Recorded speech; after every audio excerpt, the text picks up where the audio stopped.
Welcome to Pick Up and Deliver, the podcast where I pick up my audio recorder when I step off the train and deliver an episode to you while I walk home. I'm Brendan Riley.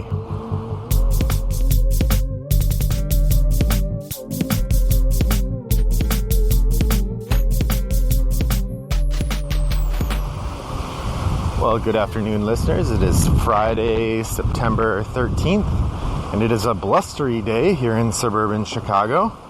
I'm pleased to be talking to you as I walk home, and it's interesting. I was on the train today trying to think of what I was going to talk about for the episode. The previous episode I recorded was a discussion of two games that I've played online, or two games I've played a lot online.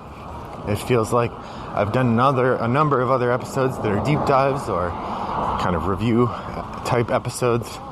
So I thought a special topics episode would be good. I didn't have anything particular I wanted to talk about. There was a thread on Board Game Geek that was interesting to me about the fact that Kickstarter appears to have recently fired a couple people who were organizing for a union, and it's unclear whether they were fired under trumped up charges because they were organizing for a union, which one person has filed a lawsuit against Kickstarter for that reason particularly. So anyway, it seems like there's something worth talking about there, but mostly I'd just be talking about unions, I guess, and it's not really the point of the episode, or the point of the podcast. It's not Brendan's Politics podcast. But then I had an idea, and I thought I would give this a try, so it's a new episode segment. I was thinking about what is it that I really want about the show, or want the show to be, and it's meant to be kind of a casual conversation about games. I like playing games. I want to talk about games. And thinking about what are the subjects that I might want to talk about, I was thinking about Board Game Geek and its many forums. And I had an idea, so I'm going to try that. And it's called the Geek Asks. So in this episode, I am going to, on my phone here as I'm walking, look at my Board Game Geek app in the general forum.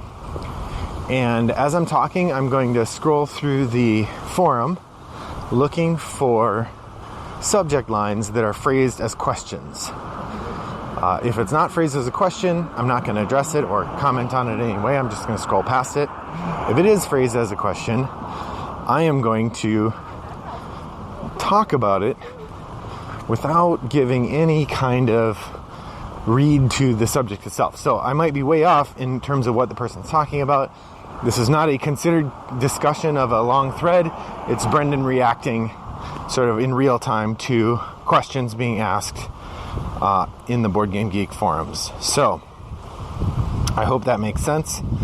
Here we go. We'll give this a try. Worst Kickstarter ever? ? I've seen this thread before, and it is generally terrible Kickstarter. So the answer is yes, of course. What is it about Stonemaier Games that is so polarizing?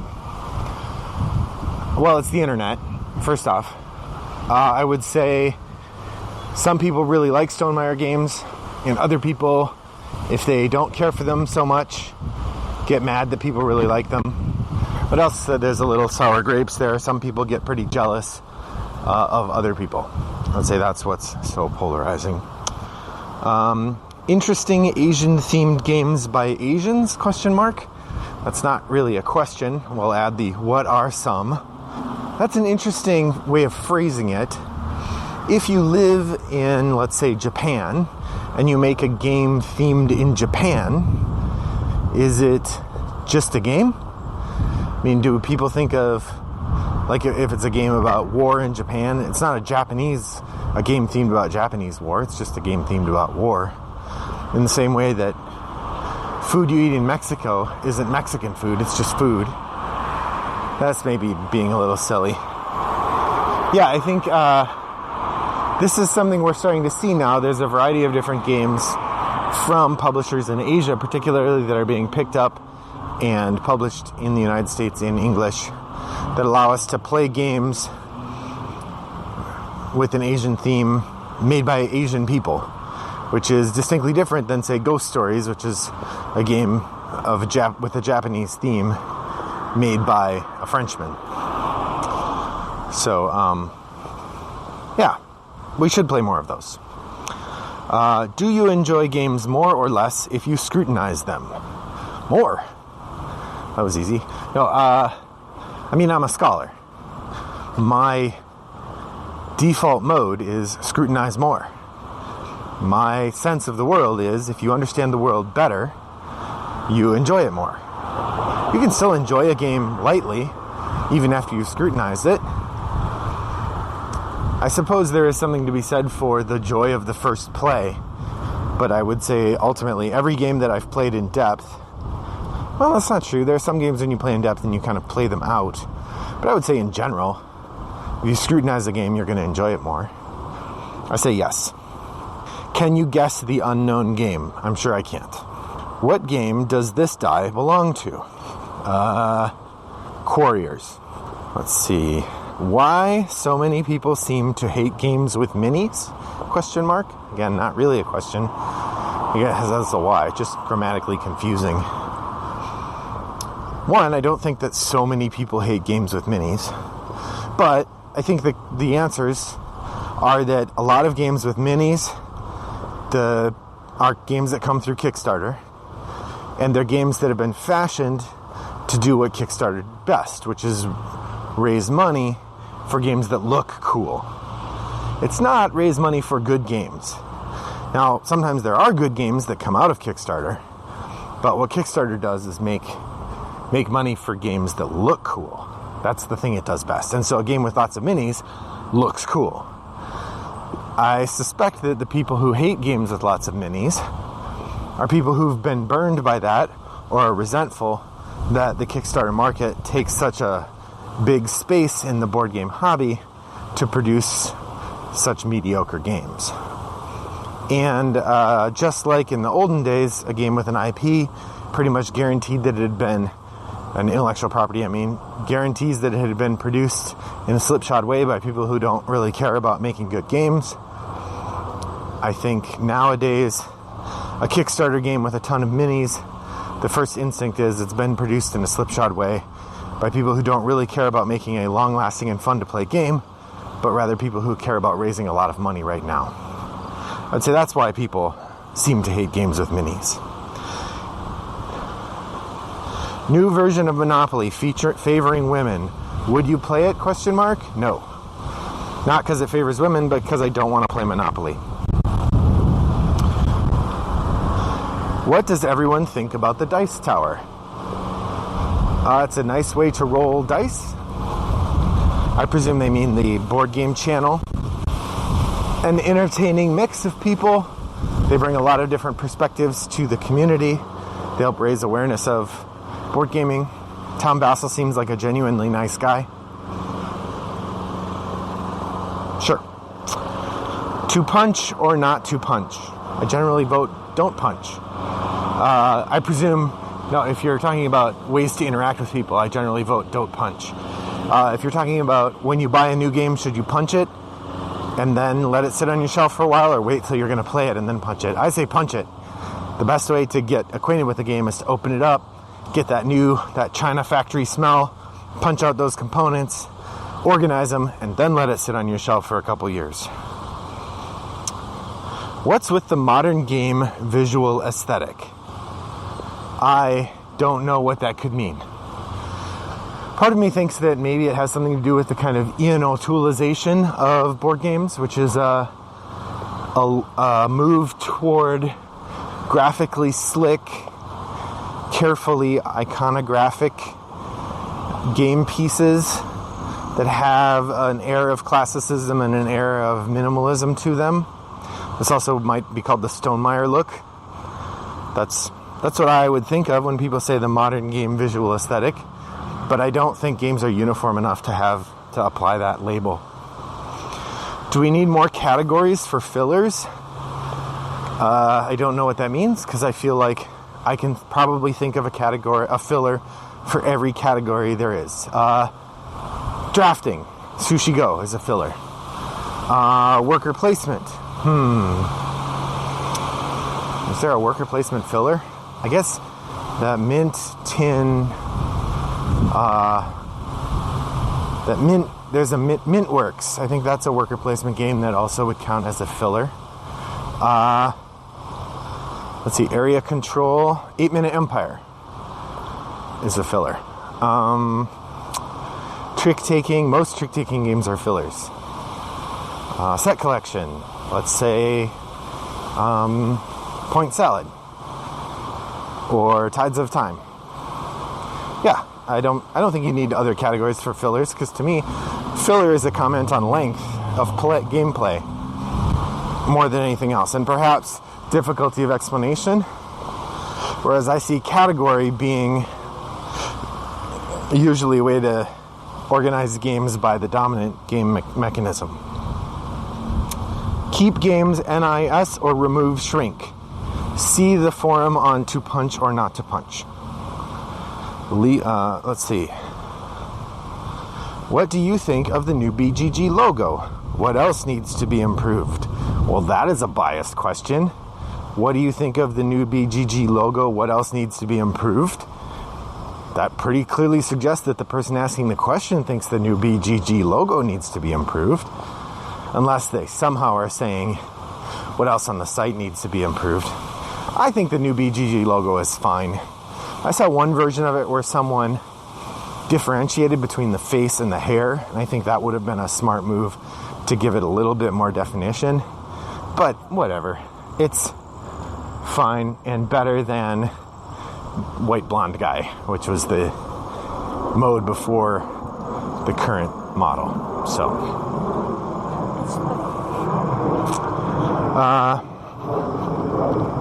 anyone familiar with Paladin role-playing products? I'm sure someone is. If no one else, the people at Paladin who make them. What is the ugliest game box design? What is the ugliest game box design? Well, I presume here that they mean what the box looks like. I would say the ugliest box design would be Wonky, which is a stacking game where the box itself is this kind of weird shape. Or the box for Bang the Dice game, or Bang Deluxe Edition, is a giant metal bullet. I think it's pretty ugly. So, but that's not really what they mean. They mean, what's the ugliest box cover? I think I'll go with an oldie but a goodie. I'd say Concordia. The lady on Concordia is pretty horrific. Or the scowling guy on Kalis. Yeah, that's what I'll say. Can you shuffle one card? ? Yeah. If you're playing a game and it says pick up the deck, shuffle it and put it back. If there's just one card there, you shuffle it. That doesn't change the order at all. But I would say yes, you can shuffle one card. Based on my experience playing competitive card games where specificity is the rule, shuffle just means rearrange the order to the best of your ability. If you have 3 cards and you shuffle them, you still know that all 3 are in the deck and that all 3 are in the next 3 cards, which would not be good shuffling if there were 100 cards. But I would say shuffling, yeah, that's an interesting one. My favorite question of the day, that's one. Can you shuffle one card? Let's see. Auto shufflers, ? It's not really much of a question, but I would say if you aren't able to shuffle otherwise, I don't see why not use an auto shuffler. They're probably pretty hard on the cards, which if you have a valuable game, using an auto shuffler seems like a bad idea. But I'm not that precious about my game, so I wouldn't mind them getting a little dinged up. What game is this? Still don't know. What is the most poorly designed board in the history of board games? No idea. I'm sure it's from a game that has not been published, or a game that was published and vanished into the ether. This is exactly the kind of question that's terribly worded, because no one is going to know the answer because that game will have died, right? So they're really asking what's the most poorly designed board among popular games. I would say what's the most poorly designed board in a game that resides in the top 1,000 on BGG? That would be an interesting question. But just in the history, no way to know the answer. Can anyone ID these game pieces? No. I'm sure someone can. What game are these from? I'm sure someone knows. Why are the rankings dominated by heavier, more expensive games? That's an interesting question. I would say the answer probably stems from the fact of who it is that's ranking games. That the more casual the player you are, the less likely it is that you use Board Game Geek in a deep way. Just looking at demographics and looking at what Board Game Geek is about, right? So it already skews toward people who enjoy more elaborate, deeper games. If you're somebody who enjoys more elaborate, deeper games, you're going to rank games that give you that experience more highly. And generally a short game can give you a delightful experience, but most people aren't going to give that a really high rating because it isn't the pinnacle of what games can do. Right? As a film scholar, I can recognize the majesty of what's happening in Casablanca or Citizen Kane as of a different caliber than the delight I get out of The Wedding Singer. As much as I like Wedding Singer, I'm not going to put it on the same shelf as Citizen Kane. I think probably heavy game players are the same way. They're going to see the depth, the vast reach of choices, the ultimately rewarding experience of a long, heavy, deep game as far exceeding a lighter game's ability to reward you. And that's our time. I'm curious to see what you... First off, did you have a different answer to one of these? Pop over to Board Game Geek Guild 3269 and let us know what you think about any of these questions. More importantly, I really would like to hear from you. Was this enjoyable? Was this a fun episode for me to do? If I did one or two of these a month, would it be amusing? Or was this a waste of your time and you hate me forever now? Or somewhere in between. You can also let me know that at Board Game Geek Guild 3269 or email me, brendan@rattleboxgames.com, or any of the other many ways you can reach me with the username Wombat929. Well, until next time, I hope that your next walk is as pleasant as mine was. Thanks for joining me. Bye-bye.